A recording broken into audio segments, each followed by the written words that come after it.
Hello, and welcome to the Parsha class, Parshat Vayetchanan 5783. There's a lot to say on this Parsha.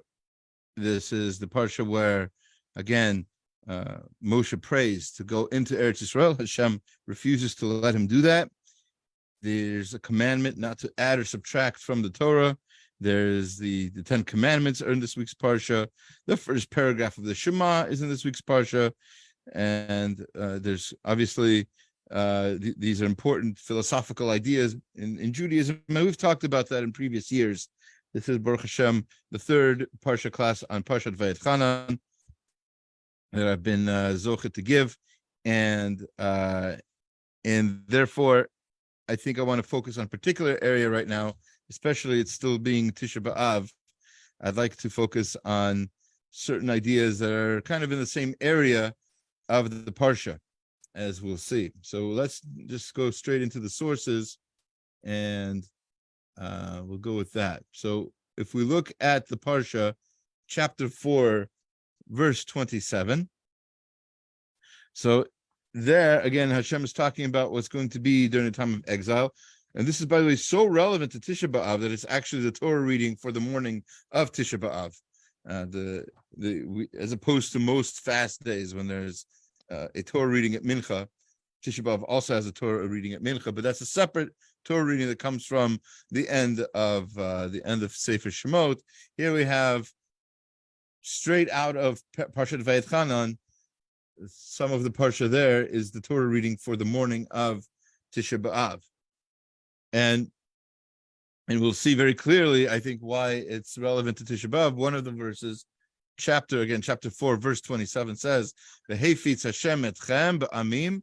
Hashem is going to scatter you amongst the nations. This is the exiles that Hashem promised us that we mourn during Tisha B'Av, right? U'nish'artem mitei mispar b'goyim asher yinaheg Hashem etchem shama. And you will be very few in number in the nations that you're going to go to. Now, it's an interesting historical fact.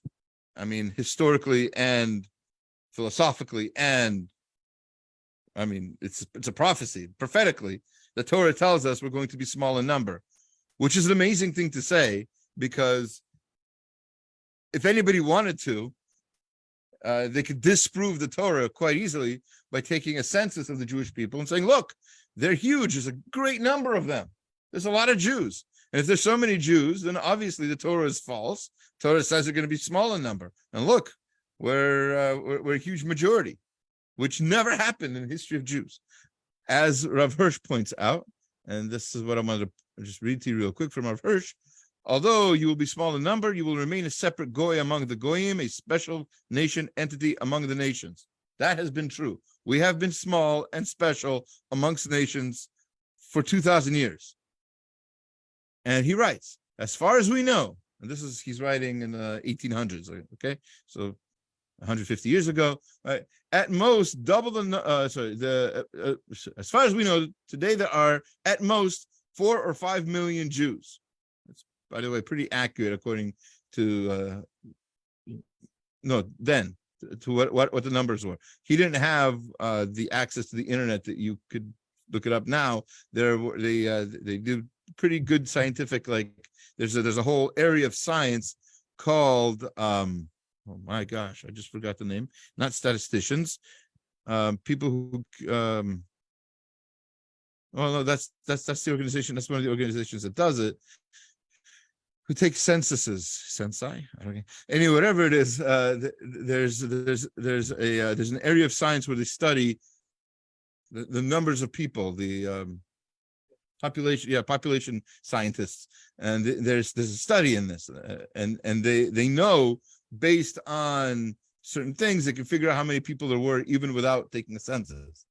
They do that nowadays. So they have a pretty accurate number of how many Jews there were in the world, right? At all different points in human history. They study this. But historians do this. So he says, but at most, he says, today there are 4 or 5 million Jews. That's, again, the numbers for the 1850s or so, whenever he's writing this. At most, double the number that went out of Egypt, right?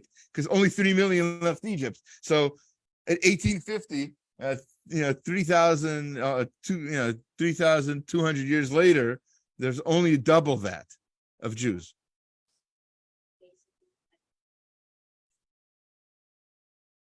Okay, yes, but there was by the time of the Holocaust, there were 12 million Jews in the world, approximately. So, but back to Rav Hirsch though. However, already in David's time, this number was reached and even exceeded. So in David's time, there were more than 5 million Jews. Moreover, despite the exile of the 10 tribes, the population at the time of the Second Temple was reckoned at over 12 million, according to Psachim. So thus, according to Josephus, during the siege of Jerusalem, see how it's relevant to Tisha B'Av, right? According to Josephus, during the siege of Jerusalem, over 1 million died there alone. Just Jerusalem, 1 million people were slaughtered, right? It is reasonable to assume then, upon the destruction of the Second Temple, at least 4 million Jews remained in the world. According to all of the above, it appears that despite the much talked about high Jewish birth rate, and already in 1850s, the Germans were talking about high Jewish birth rate, and this is going to be a big problem. They're going to outnumber us. And this is what the anti-Semites were worried about already then. The number of Jews remained more or less static during the many centuries of the exile. So we've always had that number. So that the number of 6 million, whatever, that number of Jews has been pretty static throughout our exile. And so he says, during the many centuries of exile, and by that special divine providence, the prophecy stated here, Nisharta Matai Mispar Bagoyim, you will remain few in number, continues to be fulfilled. So Rav Hirsch is already pointing out in the 1850s that prophecy that we're going to be a minority of people was already true then. And we can say pretty accurately today, statistically speaking, we're less than 1% of the world population. We are still small. And even in America, where there's quite a few Jews, we are 0.1% of the population. So we're prominent. So we're prominent and we're special, and especially the anti-Semites like to point out that we are in control of things. I wish I had more control of things, but we're in control of the weather. We're in control of Hollywood and the banks and the COVID and everything else, huh? Yeah, so in stock market, we're in charge of all that according to certain groups. But the fact is, obviously, right? Right. But the truth is, I think we know that we're not as in control as they say, but we are true to what the Torah prophesizes. We are still small in number. It's pretty amazing. I mean, we are not on the Nobel Commission. Alfred Nobel, who started the Nobel Prize, wasn't Jewish, but the majority of people who've won the Nobel Prize, or I don't know if it's the majority anymore, but it's a huge percentage of the winners of the Nobel Prize have been Jewish scientists. And yeah, there's really no explanation for that, statistically speaking. What about it? Yeah. Yes, there's a promise that we'll be like the stars in the sky, but that's first of all, perhaps not necessarily in number, perhaps in influence, which is still true, as anti-Semites like to point out. But also perhaps it's a prophecy for later on in history, after Mashiach comes. So eventually. So, but this promise about us being scattered amongst the nations and being small is still true. It didn't have to be. We could have outnumbered everybody. I mean, with our amazing birth rate. Anyway, all right, let's go on. Just 2 verses later, chapter 4, verse 29 says that we're in exile. We're sad. We want to get back. So what are we going to do? Says, misham et Hashem elokecha. From there you will search for Hashem. In America, in San Diego, you're going to search for Hashem. In all the different corners of the globe. Okay, there's not corners. I know it's a round globe. Nevertheless, in all the corners of the globe, you're going to search for Hashem, right? Your God, and you're going to find Him. Only if you will find Him if you will search with all your heart and all your soul. if you do like a quasi job, like a half-hearted looking for God, you're not going to find him. If you don't really want to search for him, you don't really want to find him, you won't find him. God is not a physical thing. You have to really look into things and look a little deeper to see any kind of godliness. Otherwise, you'll believe, and this is before, obviously, the Torah was written before theories of evolution and everything else. So people didn't have anything else to. There was no backup plan. If you didn't have God that created the world, you had, I don't know, I just give up. I don't care. Right? That happened a lot, but there wasn't any other really good theory outside of God.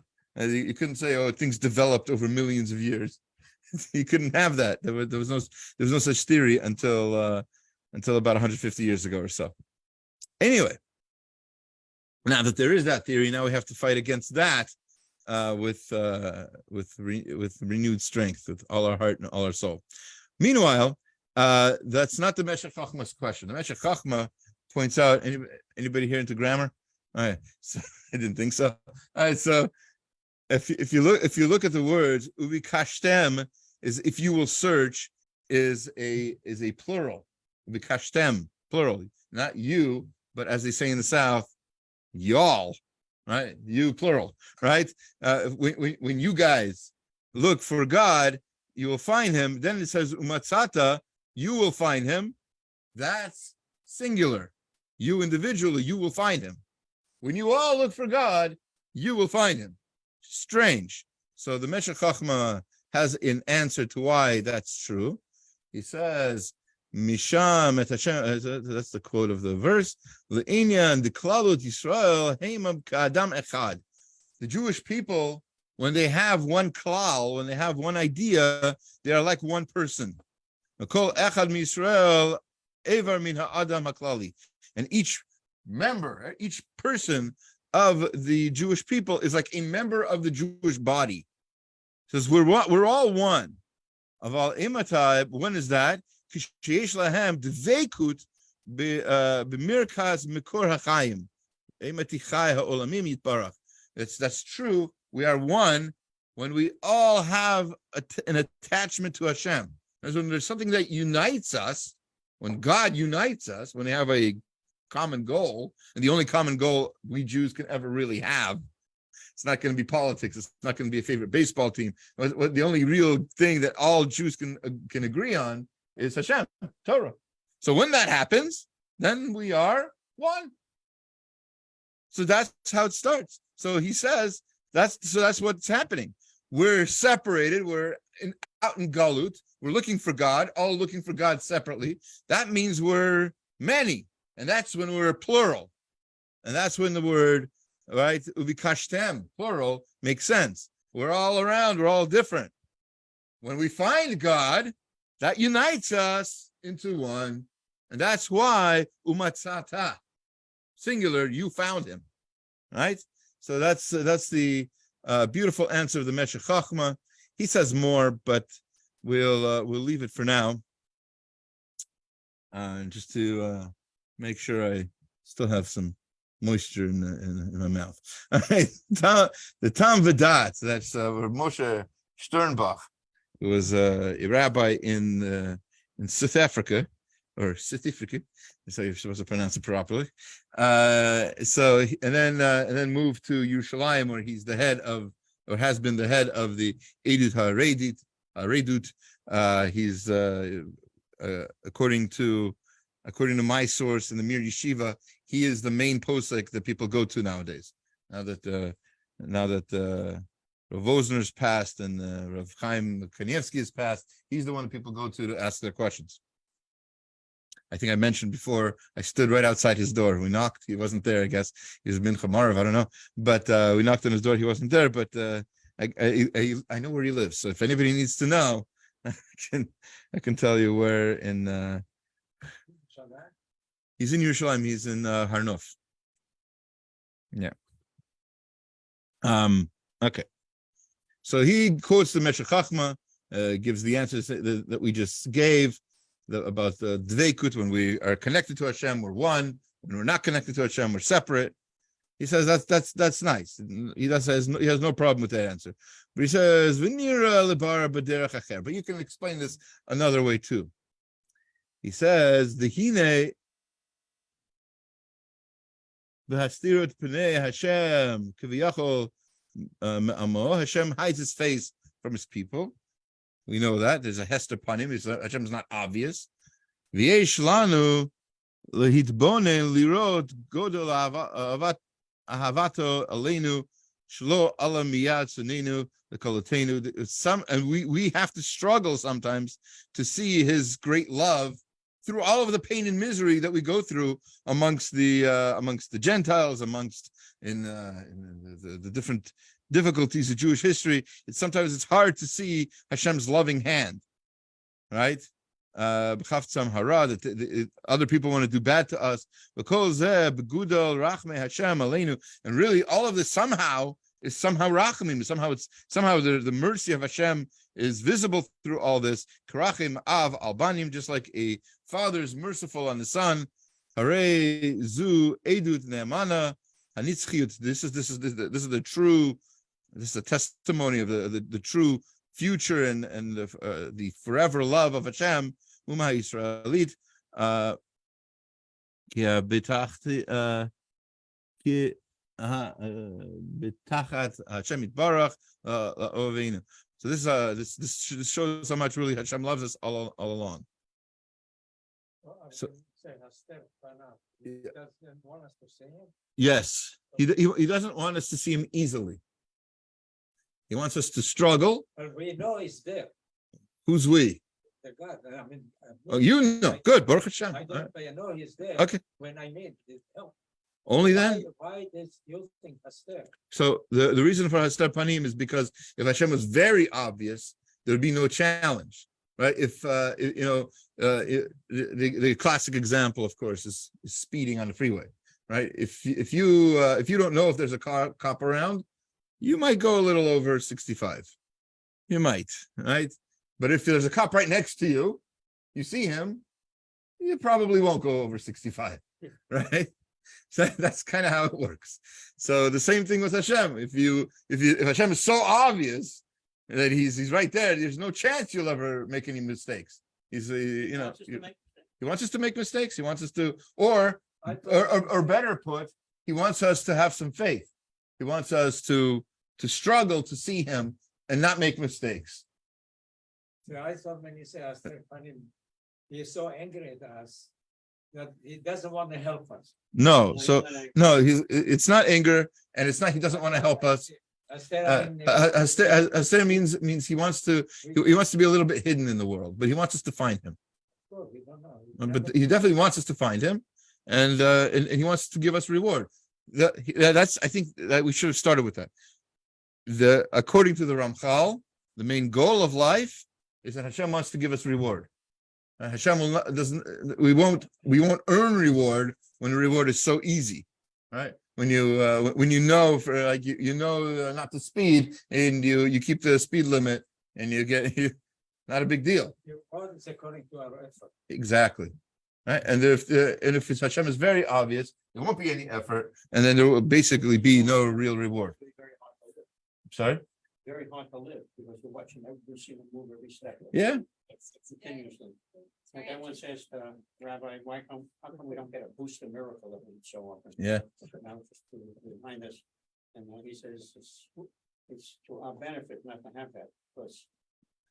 So the truth is sometimes there are. I think if you look around, you'll feel like there are little booster shots of miracles. I'm talking about a real miracle. Like a yeah. So like real obvious miracles that we don't have anymore. Against the nature. Right. We would lose. We would either we would become robots, which Hashem doesn't want, or on the opposite end, that also can happen. Also true. But for that generation, why don't we do that every once in a while? So Hashem doesn't want robots, and also Hashem doesn't want people to be crazy, which can also happen. If you see Cow's Mountain grow legs and walk around, there's a possibility that you'll just go nuts. That would not be normal. I'm just saying, Is that obviously once upon a time, like people didn't think that rain got down from the clouds or like sun or like that the clouds are the way it is. Yeah. But for us, because we see them every day, we think that's normal and not a miracle. right? But I'm confused. Were you saying the mountains growing legs, that would be like Hashem showing a different miracle every day? Or Yes. Yeah. Yeah. If God wanted to make like an unusual, huge like event, like the hole that sucked, no, an earthquake is pretty normal. Right. So that was the question we just got. We got somebody asked, like, why don't we have like every once in a while just like a booster shot miracle that reminds us that God is in charge, right?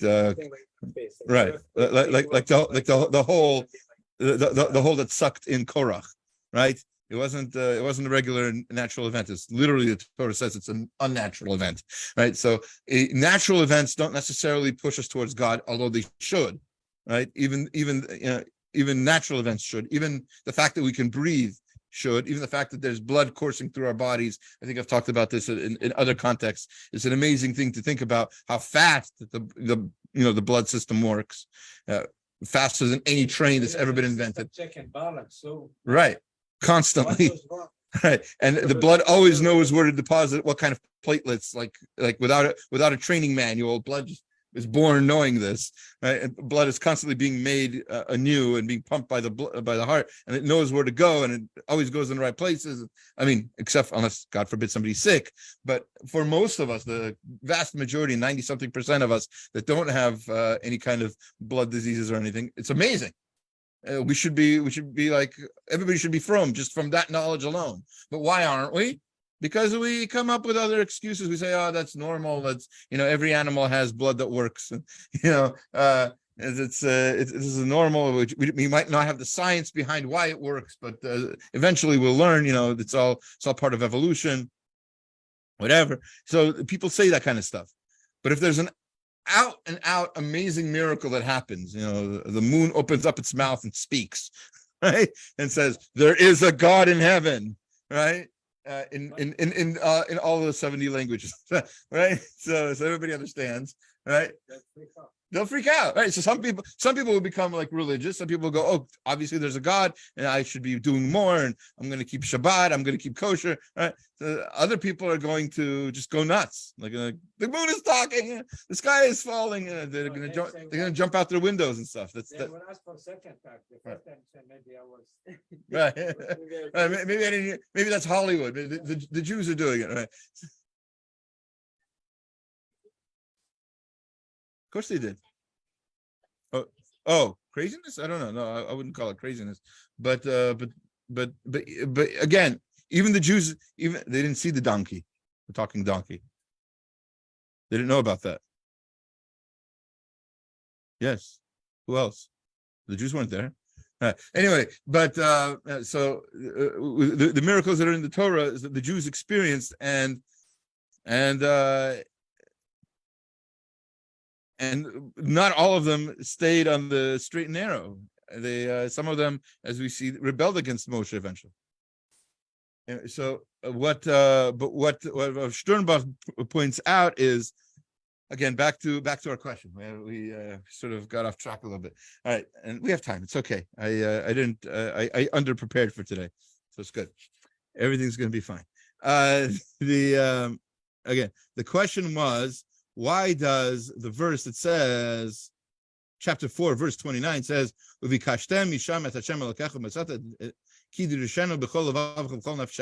says, when you are going to be in exile, you're going to search for Hashem, says it in plural, you all, as they say in the South, y'all will search for Hashem, but then it says in singular, you, individually, you will find him if you look for him with all your heart and all your soul.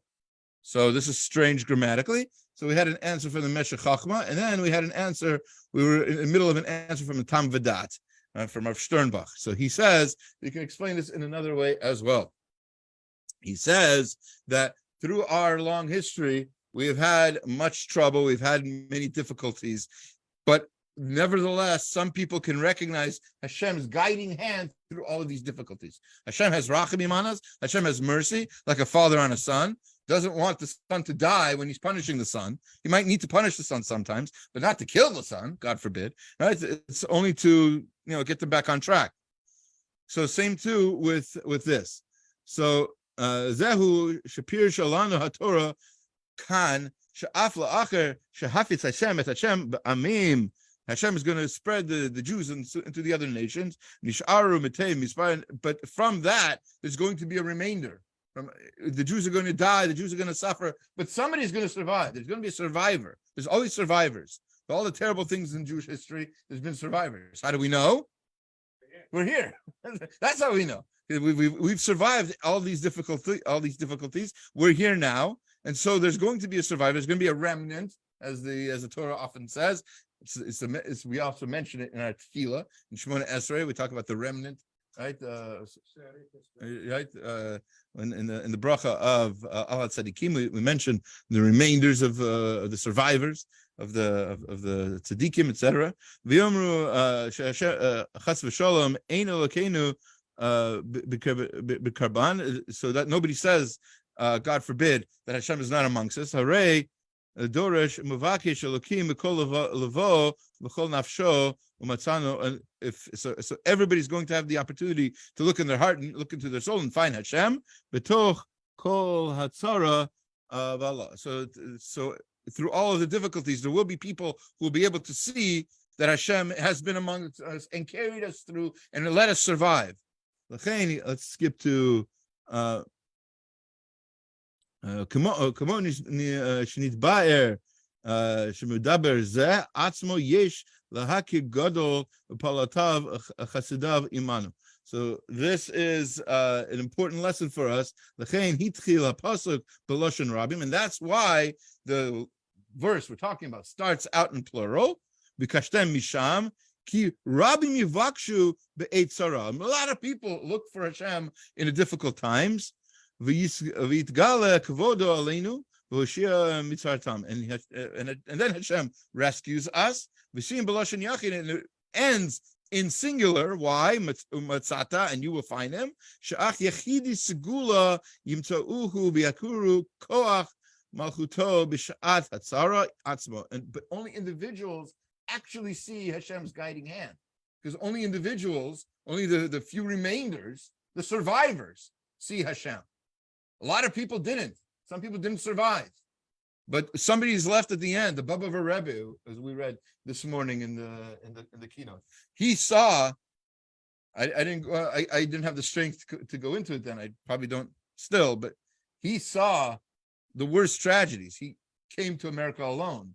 He had a family in Europe. You know what that means, right? Yeah. And he was able to stay strong in Judaism, to rebuild Bobov. It's to this great chassidut that it is today. So that's an amazing testimony to the fact that there are always survivors. And those survivors, at least some of them, are literally there for one purpose and one purpose alone. And that's to magnify the fact that Hashem is the one who kept us alive through this challenge. Hashem, yes, challenges us. Yes, Hashem punishes us. Yes, Hashem does sometimes things that we don't understand and tragedies that we can't find the reasons for maybe millennia afterwards. Nevertheless, it is Hashem. It's not random. It's not, the Germans were looking for a scapegoat, so they found one. No, Jews weren't the only people who were killed in the camps. That's nice. But they were the only ones who were targeted that way. Hungary wasn't attacked because of the gypsies who lived there, or the Romani or whatever. Right? They had camps for the homosexuals. Yes, they had camps for the gypsies, but they didn't like African Americans too much. I get that, but they didn't try to wipe out the way they did they didn't have a museum of the gypsy artifacts or something like that. They made museums from Jewish artifacts. They tried to destroy Judaism and have a museum about an ancient civilization that used to be. They didn't do that for anybody else. Okay, not to my knowledge, unless somebody tells me otherwise. So anyway, so the let's keep going. Again, we're back to this whole idea. In the next verse, it talks about how we're in exile. We're going to search for Hashem and find Him. It said, "B'tzar lecha u'mitzaucha kol advarim ha'ele." And when you are distressed, when you are in tsar, in pain from all of the things that have befallen you, that have happened to you, ba'acharit hayamim, at the end of days, v'shavta ad Hashem elokecha v'shamata b'kolo. Then you're going to return to Hashem, and then you will listen to His voice. So the Dubno Magid asks a question. He quotes this verse, and he's also bothered here.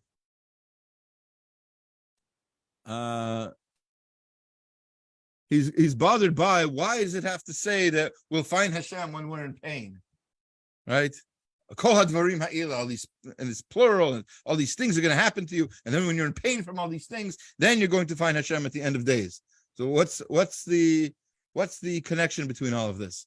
So he gives a mashal, as he usually does. He gives an allegory. He said, "Hamashal b'zeh," an allegory for this. Al derech masha anu roim ha'makorim ha'mokrim perut b'shuk. So somebody who sells fruits in the market, yesh lahem midot yeduot al tepuchim. They've got special boxes. I'm not trying to make anybody hungry here. They've got special boxes for apples, right? Val gozim, and special boxes for whatever nuts they're selling. Mida acheret has a different size box, right? The different container, right? You're selling these different things in different containers. It's normal, right? Mishpa lemocher b'not erev. But once it becomes dark and it's time to pack up, nishar lo ma'ad b'kol min, and you've got a little bit left, a few apples left, a few nuts left. Az kolol kulam yachad. What are you going to do? It's getting late. It's almost Shabbat or whatever it is. It's getting late. You're going to put it all together in one container. Right? It all goes into one. Kol kli echad mocher el tino kaba tchila bezol, and then you'll sell it to anybody for even the smallest amount of money. Your prices don't matter anymore. Your sizes don't matter anymore. Once it's time to go, it's time to go. And you're going to pack everything all up into the same box and sell it to whoever you can for whatever money you can get. Because otherwise, you're not going to sell it the next day. So what's the point, right? Might as well sell it now. Exactly. And where the stuff goes doesn't matter. So he says this is a mashal to what is going to happen in the end of days. What's going to happen in the end of days? So we've got our own. So kvar yadanu ki hakadosh baruch hu yodea itav v'ragav. Hashem knows the times. It knows when it's going to be a good time to bring Mashiach and take us out of this galut. Ad ki yesh zman l'kol tzara, and there's a special time for every pain, as it says in Kohelet. As we're going to read Sukkot time pretty soon. Kol zman ve'et kol chefetz tachat hashamayim. Right. He quotes a Gemara. L'chein mevaser lanu Moshe Rabbeinu alav Hashem. This is what Moshe is telling us here. Betzar lecha u'matzaucha kol advim ha'ele kolomar b'ra'otcha ki betzarot ba'ot orachot belulot u'mishtafot.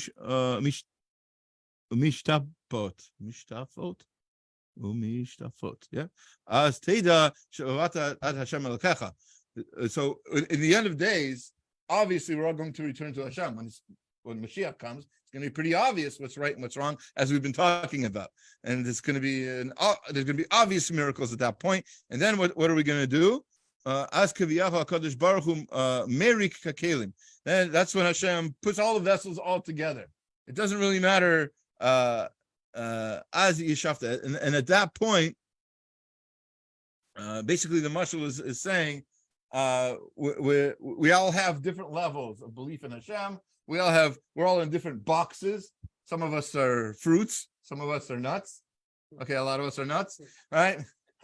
and but in the end of days, when Mashiach is going to come, it's going to be so hectic, so like crazy, like just get it all together. Like it doesn't matter. We'll be all the fruits and all the nuts and everything else are going to be in the same shuls. Right? We're just gonna pile in together because it's going to be time. It's going to be so obvious that we're just going to, it won't matter. We won't be in our separate little self-identified groups, right? It won't matter what group you're in, right? We'll just all join in together because that's what's going to be at the end of days. Okay, we have a few more minutes before davening. We have one more thing I wanted to share in the class from the Chidah. So right after this whole description of what's going to be at the end of days and how we're going to be exiled, right after that, the very, very first verse after that, literally that was chapter 4, verse 40. This is chapter 4, verse 41. Very next verse says, "Az yavdil Moshe shalosh arim be'ever hayarden mizracha shamesh." That's when Moshe split up. And this, by the way, interesting. This is third person. Moshe. Who's speaking? Who's giving all hadvarim asher diber? Moshe. Moshe saying all Sefer Dvarim. So Moshe speaking, and then he cuts out from first person, the first person narrative, and now he's in third person narrative. Az yavdil Moshe, not ani. Says Moshe separated then the 3 cities of the 6 cities of refuge. Moshe separated the 3 that are on the east side of the Jordan.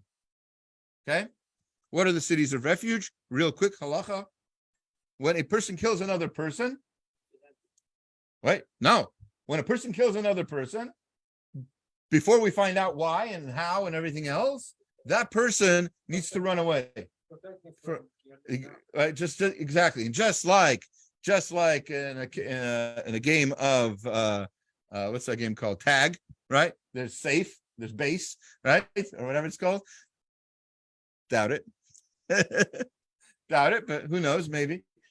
Just like that. So too, there's a place to go for refuge. You're allowed to go there, and nobody can arrest you there or punish you or hurt you there until the court case.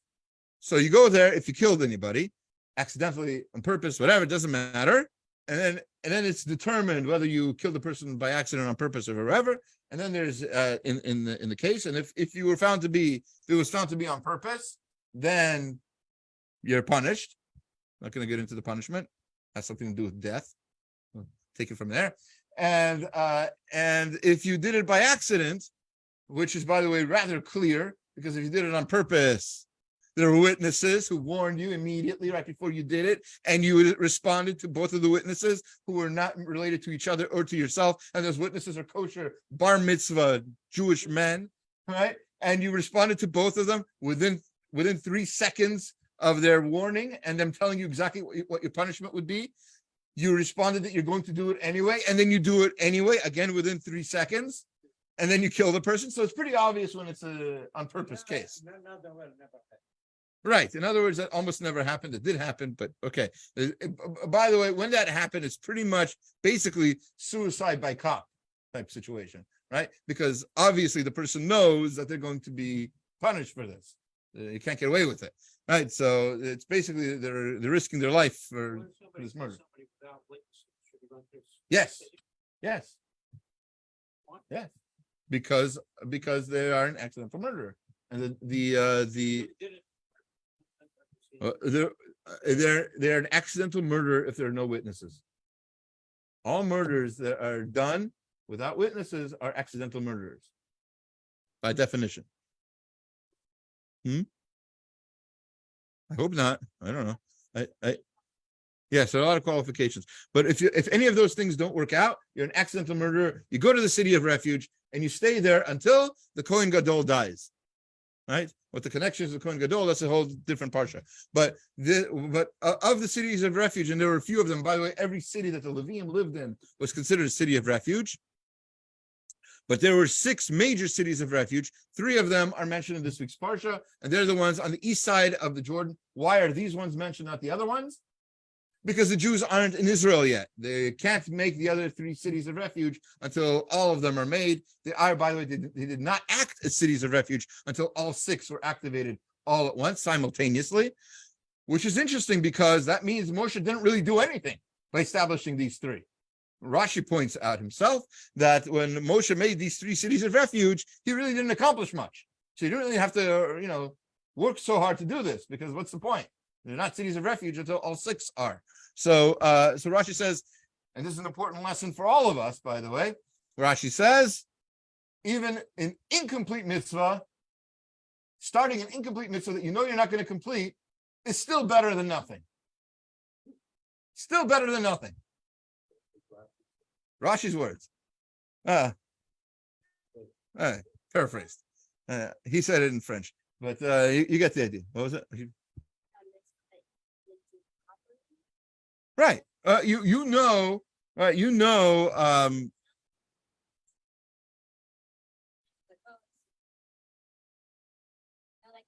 Yeah, I've heard you say that. I disagree. I already told you I disagree with that. But no, yes, any prayer, even said improperly, even mispronounced or whatever else, the effort that you put into trying to do the prayer correctly, Rashi tells us here pretty clearly, it's something. If I had a time for a chumash, I'd grab one and put it out to you. Again, chapter, you can look it up. We have chapter 4, verse 41. Rashi says quite explicitly. That is the idea there. Okay. So anyway, but that's not what I wanted to focus on right now. What I wanted to focus on is something very interesting. We know that the Torah, besides telling a story, and besides giving us laws, it also teaches us lessons. So besides the lesson I just told you about the 3 cities of refuge, the Chidah sees another deeper message in this. Says the Chidah, and this is the connection to what we just read. We just read about how the Jewish people are in exile. They're going to search for H-Shem. They're going to find him in the end of days, etc. So what does that have to do with Moshe, the cities of refuge? Hopefully there won't be accidental murderers at the end of days, right? After Mashiach comes, there won't be any kind of murder, I hope, right? You would assume. So in Chadri Beten, Chidah writes on this pasuk, Az Yavdil Moshe Shalosh Arim, he says, Efshar l'Romez, you can make a remez, you can make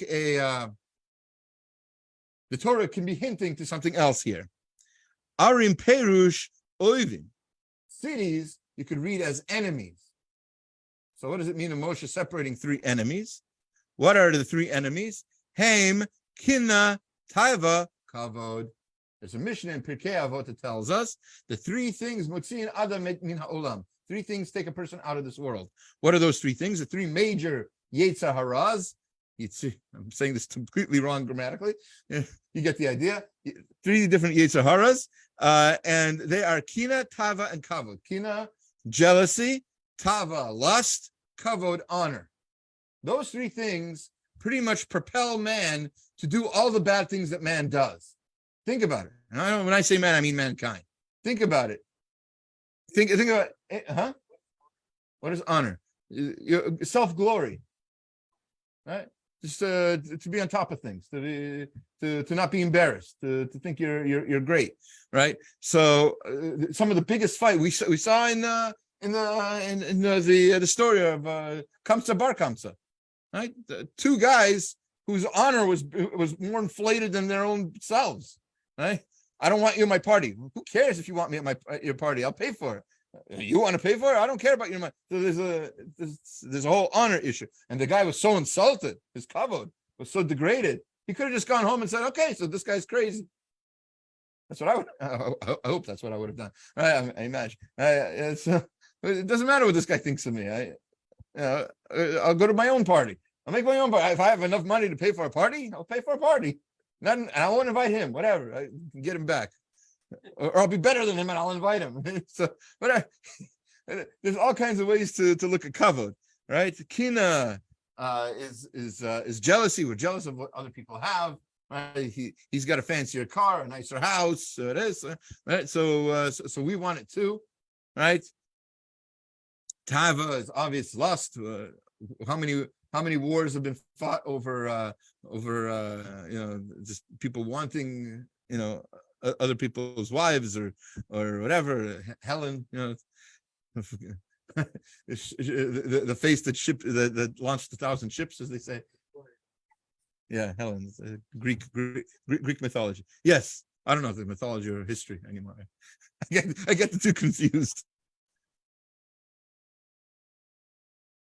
No, there's a whole war. The Peloponnesian War. I don't know what was the name of it. It's in thank you. The Trojan War. Yes, thank you. The Trojan War was fought over these two major people wanted the same woman, and they were fighting over her. Helen of Troy. That's it. Thank you. Some people know this history better than I do. Baruch Hashem, because I don't want to know this history. All right.